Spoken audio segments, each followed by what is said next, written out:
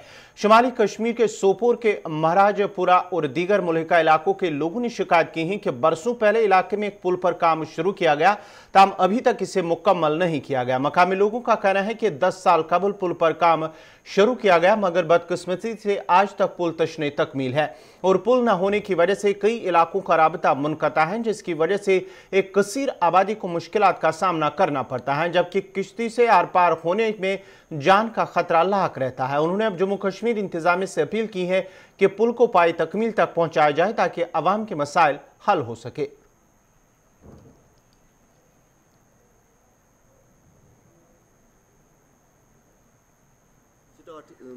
कदल मूजूब ये 13 पे 2013 पे तो शुरहस मज कम्प्लीट गसन वोल मगर गव न कहें 10% तक वनस अत गम कहें अगर यह बनावन गवर्नमेंटस तो बन अगर तेल अम खुद ना बेहतर इसलिए अर्जदाश LGS सन कि यथ कुन दितो खसूसी तवज्जो कि यह बनावन कि न बनावन तो लूक थ दरबदर दपान आज यह कदल सुबह यह कदल मगर यह 9 वन मज गव न बारामूला मज कदले कदल यथ गव जान आव योकुन यह गवर्नमेंट की तरफ तवज्जो दिन अगर यह कदल बने अम सह फर्क क्या बांडीपोरा प्रेशर गपर गाड़न सह कम यपर गे बड़ बेहतरीन बे नूर गा यपर ईदगाह तो अत नमाज तक पान आसाइश या बच्चे ये पान या बच्चे और ग गिंद खतर तुम ती आसाइश तो मसल ब्या चीज कि मतलब ये 10% तम गम जम सत कदल अगर यह बने रोज बड़ बेहतरीन रोज यपर यह मटीरियल विटीरियल तरह फिक्र सह कम न्यू ये कोत गो मटीरियल हकीकत बिल्कुल LGL इंतजाम अपील करान तुंद वसा सत कि नीव कह इनिशिएटिव युथ कदल बन तो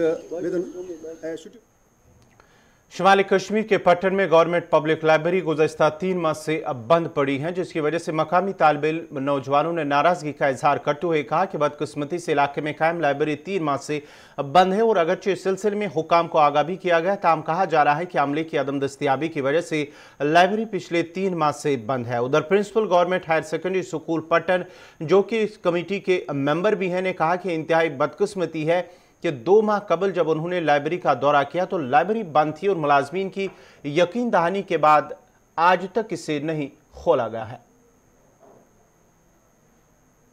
जो आप अपने आंखों से ये मंजर देख रहे हैं, ये लाइब्रेरी पिछले 3 महीनों से बंद पड़ी है।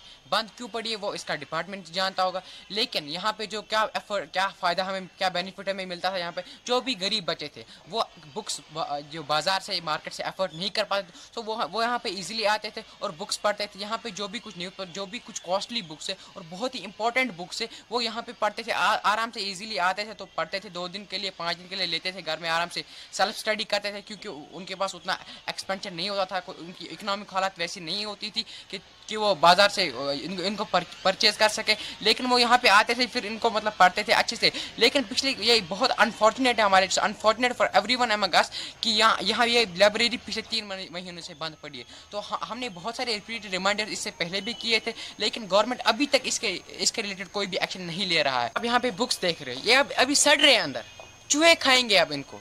तो फिर ये जो डिपार्टमेंट, इसका महकमा जो वो दिखाएगा कि ये अब ख़राब हो चुकी है। अब किसी का मतलब फ़ायदा ही नहीं पूछता है किसी गरीब बच्चे को, मतलब फिर किस काम के लिए बुक्स यहाँ पे रखी है इन्होंने। अगर इन्होंने लाइब्रेरी यहाँ पे बनाई है, इन्होंने यहाँ पे बुक्स बनाई है, लेकिन किसी काम के नहीं, दे आर यूजलेस। तो अब हम महकमे, इसका महकमा जो है, इसका डिपार्टमेंट जो, उसे गुजारिश करते हैं कि ये ओपन की जाए और गरीब बच्चों को मतलब वो बुक्स यहाँ पे पढ़ सके, वो भी इस मोमेंट।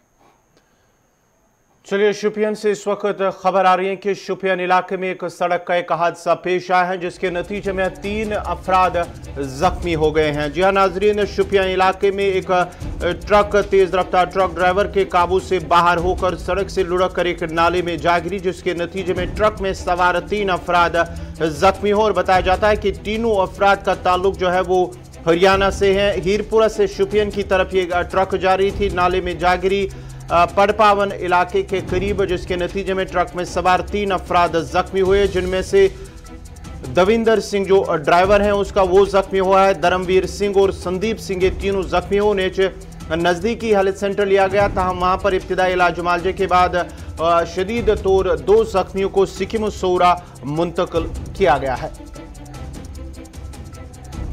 इसी के साथ ही अभी तक का उर्दू खबरनामा इख्तिताम पज़ीर हुआ चाहता है। अपने मेज़बान गौहर कुछे को इजाज़त दीजिए। अल्लाह हाफ़िज़।